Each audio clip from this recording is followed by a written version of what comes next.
이번 종목 뉴스 스크랩을 통해서 한번 알아보도록 하겠습니다. 20년 후 전국 2시간 생활권, 철도 그리고 도로망에 160조 투입. 2025년까지 5년간 총 160조 원 정도를 투자해서 전국 철도, 도로망을 8.27%나 키운다고 합니다. 제4차 교통투자계획 당시 투자액과 비교하면 21.6%로 늘었고요. 철도의 투자가 도로를 앞선 것은 이번 정부가 5년 단위로 투자 계획을 발표한 것에 처음이라고 합니다. 그리고 2차 기간 교통 계획을 완성하기 위한 하위 실천 전략의 일환이라고 합니다.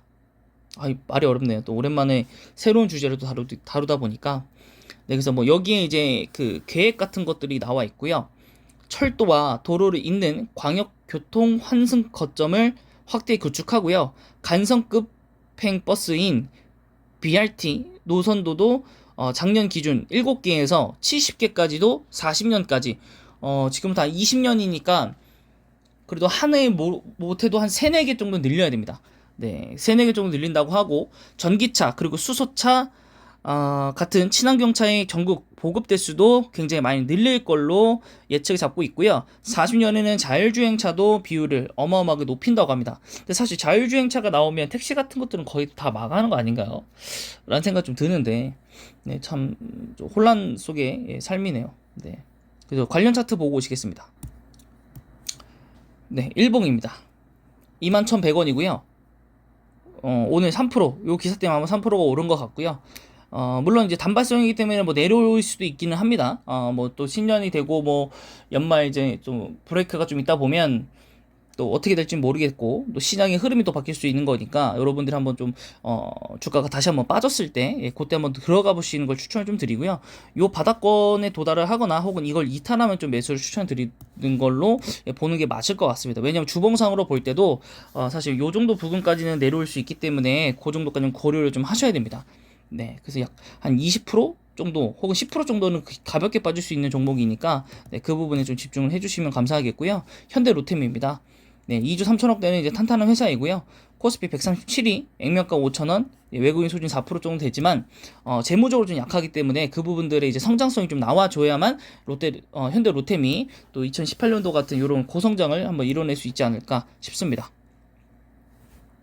그리고 다음 종목이고요. 얼마 전에 올랐던 종목이고 11,900원에 이제 지금 현재 기록을 하고 있는 주식이고 최근 3일 동안 많이 올라왔고 네, 그리고 주봉상으로 잠깐 보시면 그 전에도 이미 한 차례 올라왔던 파동이 있고 그 이후에 하락세였다가 다시 올라오고 있습니다. 이때가 아마 이제 현대 로템하고 비슷합니다. 현대 로템도 이때 올라왔을 때가 주봉상으로 올라왔을 때가 1월 그리고 쭉 시작해서 6월달, 8월달에 올라왔거든요. 6월, 8월달에 여기도 보시면 6월, 8월 그 전에 올라왔었죠. 6월, 8월 요거 오기 전에 여기 특수건설은 이미 많이 올라왔었습니다. 네, 그리고 나서 여기도 떨어진 이후에 다시 한번 오늘 같은 날짜에 상승을 했습니다. 네, 특수건설이고요. 또 이재명 후보의 이제 그 공약하고도 이제 관련이 있다고 하니까 2천억 원 정도 가벼운 종목이기 때문에 또 테마성으로도 엮일 수도 있고 또 이재명 대선 후보에 대한 그 지지율이 많이 올라왔기 때문에 대선 그 확실한 그 공약 관련주는 좀 많이 오르는 그런 현상을 지난번에도 한번 띄었었기 때문에 그 부분들을 이제 대입을 해본다면 투자할 가치는 충분하게 있을 것 같지만 요때 이제 큰 하락이 나왔을 때 못 잡은 것은 좀 아쉽다. 그래서 여기 또 향후에 좀 다시 한번 이게 흘러내린다면 향후에 주봉상으로 이렇게 흘러내리면 그때 한번 다시 잡아봐도 나쁘지 않지 않을까라고 생각이 듭니다. 그래서 이번 영상은 여기까지 하려고 했지만 또 관련된 영상이 하나 더 있으니까 그 뉴스까지 한번 보고 오시겠습니다. 현대차 수소차용 차세대 전지 개발 차질.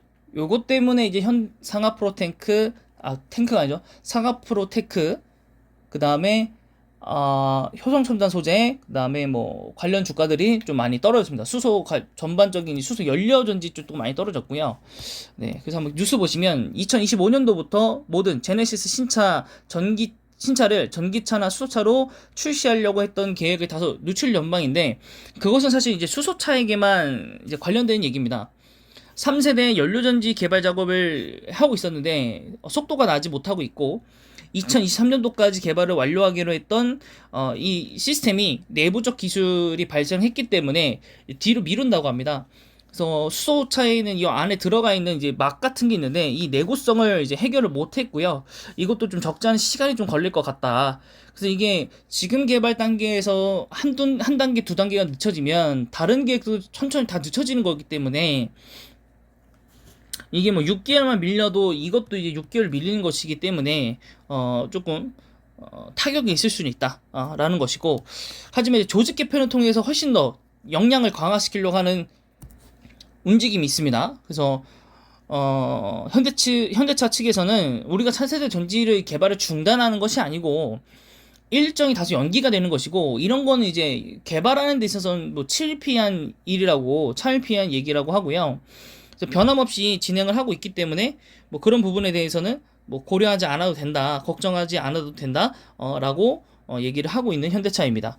그래서 외국에서는 현대차, 기아차에 대한 엔진 결함 문제까지 터지면서 좋은 상황으로 흘러가고 있지 못하다라고 내기가 나와 있습니다. 네, 그럼 관련 주가들도 역시 한번 보고 오시겠습니다. 네, 어제 영상에서도 아마 보여드렸던 것 같은데, 네, 현대차고요. 네, 현대차는 주봉상으로 봤을 때 굉장히 무난한 주식이다. SK도 마찬가지고 굉장히 무난하기 때문에 여러분들이 뭐 그렇게 크게 고려하지 않고 투자할 수 있을 만한 종목이지 않나 라고 생각이 듭니다. 그래서 여러 가지 좀 악재가 있으니까 뭐 혹여 좀 그러면은 저로서는 좀 마음이 안 좋겠지만 20만 원까지 한번 도달을 한다면 20만 원쯤에서 잡아봐도 될 것 같고, 근데 사실 21만 원에서 잡아도 충분하거든요. 현대차 같은 경우에 올라가는 폭을 생각한다면 일단 차량 공급 이슈가 이제 해결이 되고, 차량 공급망에 대한 게 해결이 되고, 또 이제 신차들에 대해서 매출도가 올라가고, 매출은 올라갈 거고요. 왜냐면 공급량이 풀리면 매출은 올라갈 거니까.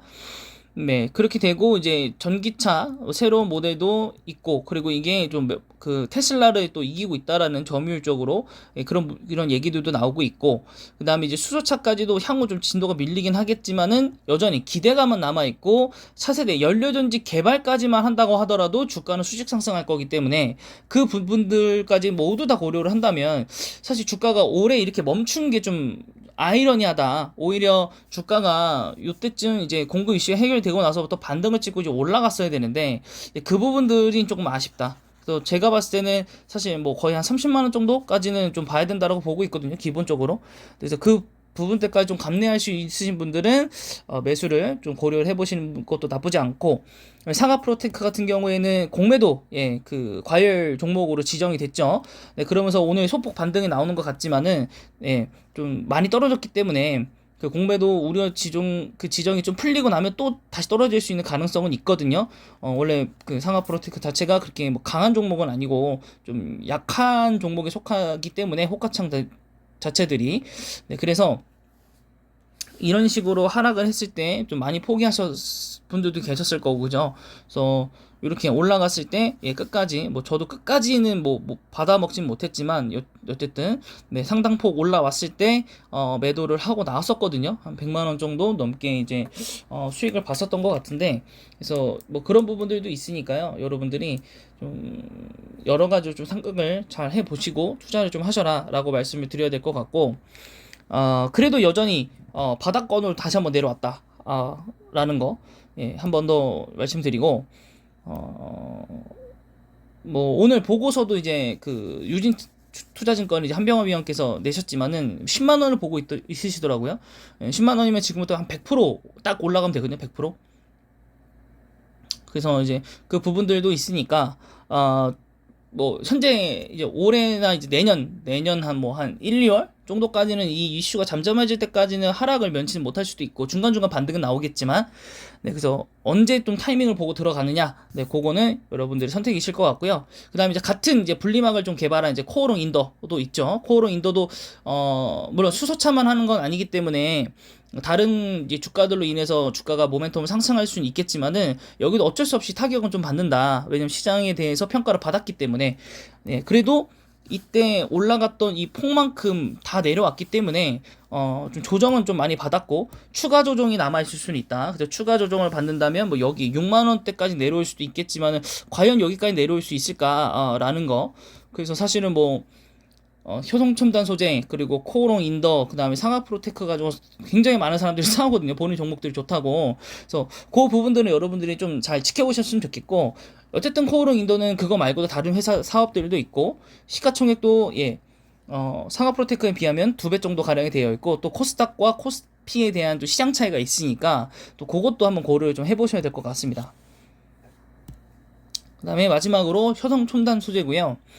2조 6천억 원. 이것도 이제 어떻게 보면 상하 프로테크보다는 두 배 정도 높고, 이제 그 코오롱 인더보다는 한 1.5배 정도 좀 높죠. 예, 코스피는 120에 해당하고요. 액면가 5천원이고, 외국인 소진율 10%에 해당합니다. 그래서 지금 딱 60만 원에 도달을 했고요. 여기도 마찬가지로 추가적으로 더 조정이 나올 수도 있습니다. 한 50만 원 정도까지는 더 빠질 수 있다. 왜냐면 상하 프로테크는 이제 공매도 지정 당했고, 그럼 이제 남은 이제 수소 관련주가 차에 관련된 이 멤브레인에 관련된 주가 효성첨단 소재와 코오롱 인더인데 코오롱 인더는 다른 사업들도 있기 때문에 사실 효성첨단 소재가 더 때려 맞을 수도 있지만 여기도 이거 외에 다른 사업들도 있기 때문에 뭐 타격은 좀 제한적이라고 보고요. 어쨌든 현대차가 이런 것들을 개발하기 시작하고 혹은 해외에서조차 수소차에 대한 모멘텀으로 점차 널리 확산이 된다면 네. 다시 한번 풍풍이 불 수 있을 것 같고 이제 그게 이제 해외 주식에서 이제 조금 시발점이 된다면 니콜라가 그 이제 선두 지점이 있지 않을까 네 싶습니다. 그래서 니콜라도 여러분들 해외 주식 좀 잘 봐주시 바라고요. 네 올해 뭐 최근에 좀 반등을 많이 해가지고 좀 많이 이끌어냈었다가 다시 또 하락하고 뭐 다시 또 상승하는 모멘텀 보여주긴 했는데 네, 뭐 여러 가지 모멘텀들이 존재하니까 그 수소차에 대한 것들은 여러분들이 충분히 좀 고려를 많이 해보시고 투자를 하셔도 좋을 것 같다는 말씀 드려보도록 하겠습니다. 네, 이번 영상 여기까지고요. 네, 그 철도 분야 그 다음에 거기에 관련되어 있는 국가에서 지금 투자하고 있는 친환경 차, 그다음에 다음번에 한번 자율주행차도 한번 갖고 올 예정이긴 한데, 네, 그런 부분들에 있어서 투자를 국가에서 조직적으로 단행 중이기 때문에 정부가 바뀌더라도 혹은 정권이 바뀌더라도 그 부분들의 투자에 있어서는 변함이 없기 때문에 여러분들 믿고 한번 투자해 보셔도 좋을 것 같습니다. 그래서 개인의 투자 성향에 따라 종목이 바뀌긴 하겠지만 모두 다 올라간다고 생각하시고 우리 각자 또 종토방에 가서 욕하지 마시고 네, 서로가 다 올라갈 수 있다, 다 시너지 낼 수 있다라는 마음으로 네, 같이 투자를 해보시는 것도 좋을 것 같습니다. 이번 영상 여기까지고요. 영상이 마음에 드셨다면 구독과 좋아요